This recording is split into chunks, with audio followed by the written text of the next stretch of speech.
অস্থির পরিস্থিতি, জিনিসপত্রের দাম আগুন বাংলাদেশে। দেশের উত্তাল আবহে সাধারণ মানুষের মাথায় হাত, এক একে বাড়ছে নিত্য প্রয়োজনীয় জিনিসের দাম। প্রায় এক সপ্তাহ পার হয়েছে, এখনো বাংলাদেশে অস্থিরতার মধ্যেই কাটছে। ইতিমধ্যেই দুদেশের মধ্যে সম্পর্কে কিছুটা চিড় ধরেছে। একদিকে অন্তর্বর্তী সরকার, অন্যদিকে ইসকন মঠের মহাপ্রভু চিন্ময় ব্রহ্মচারীকে গ্রেপ্তারের প্রতিবাদে উত্তাল বাংলাদেশ। এই উত্তাপের আগুন শুধুমাত্র বাংলাদেশের মধ্যে আর সীমাবদ্ধ নেই, আর এই আবহের মধ্যেই সাধারণ মানুষের মাথায় হাত, কারণ একে একে বাড়ছে নিত্য প্রয়োজনীয় জিনিসের দাম। তথ্য বলছে প্রায় প্রতিদিনই দাম বাড়ছে একটু একটু করে জিনিসের। পরিসংখ্যান বলছে নভেম্বরে 11.38% পৌঁছেছে বাংলাদেশের মুদ্রাস্ফীতি, যা গত 4 মাসের মধ্যে সর্বোচ্চ। প্রধানত খাদ্যের অগ্নিমূল্যের কারণে এই পরিস্থিতি তৈরি হয়েছে। তাই অশান্ত বাংলাদেশে এবার চিন্তা বাড়াচ্ছে মুদ্রাস্ফীতি। যে দেশের বর্বর অত্যাচার থেকে মুক্তি পেতে পৃথক বাংলাদেশের জন্ম হয়েছিল, তার নাম পাকিস্তান। আর যে দেশের সাহায্য ছাড়া স্বাধীন বাংলাদেশের জন্ম সম্ভব ছিল না, তার নাম ভারতবর্ষ। কিন্তু আজকের বাংলাদেশের কট্টরপন্থীরা সেই ইতিহাস অবলীলায় ভুলেছেন। প্রতিদিন ভারতের বিরুদ্ধে বিষ উগড়ে দিচ্ছে বাংলাদেশের মোহাম্মদ ইউনূস সরকার। আর এই গুরুত্বপূর্ণ পরিস্থিতিতে অত্যন্ত তাৎপর্যপূর্ণভাবে ঢাকায় পাকিস্তানের কূটনীতিবিদদের সাথে বৈঠক করলেন বিএনপির প্রধান ও প্রাক্তন প্রধানমন্ত্রী খালেদা জিয়া।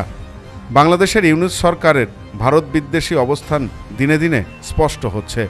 ঠিক এই পরিস্থিতিতেই ঢাকায় পাকিস্তানের কূটনীতিবিদদের সাথে বৈঠক করেছেন খালেদা জিয়া, যা দেখে বিভিন্ন মহলে প্রশ্ন উঠছে।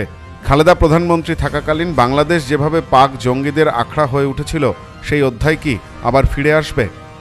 পদ্মাপাড়ে মৌলবাদীরা হিন্দুদের মেরে ধরে তাদের ঘরবাড়ি জ্বালিয়ে অকথ্য অত্যাচার চালাচ্ছে। এই পরিস্থিতিতে মঙ্গলবার রাতে বিএনপির চেয়ারপারসন খালেদা জিয়ার সাথে দেখা করেন ঢাকায় নিযুক্ত পাকিস্তানের হাইকমিশনার সৈয়দ আহমেদ মারুফ। প্রায় ঘণ্টাখানেক এই বৈঠক চলে, যা দেখে অনেকে বলছেন এই ছবিতে স্পষ্ট ভারত বিদ্বেষের সুযোগ নিয়ে বাংলাদেশে কলকাঠি নাড়তে শুরু করে দিয়েছে Pakistan. Bureau report, news no man's land. Samprity guest house, hotel and restaurant. সমস্ত আধুনিক সুবিধাযুক্ত AC double bedroom, standard double bedroom, twin bedroom, deluxe double bedroom. আমাদের হোটেলেই রয়েছে বাঙালির খাবার সহ মাল্টি কুইজিন রেস্টুরেন্ট। শহরের মধ্যে অথচ সম্পূর্ণ নিরাপদ পরিবেশে থাকা খাওয়ার একমাত্র ঠিকানা Samprity guest house, hotel and restaurant, Chakdah road, টবাজার, বনগাঁ। ফোন 03215257603।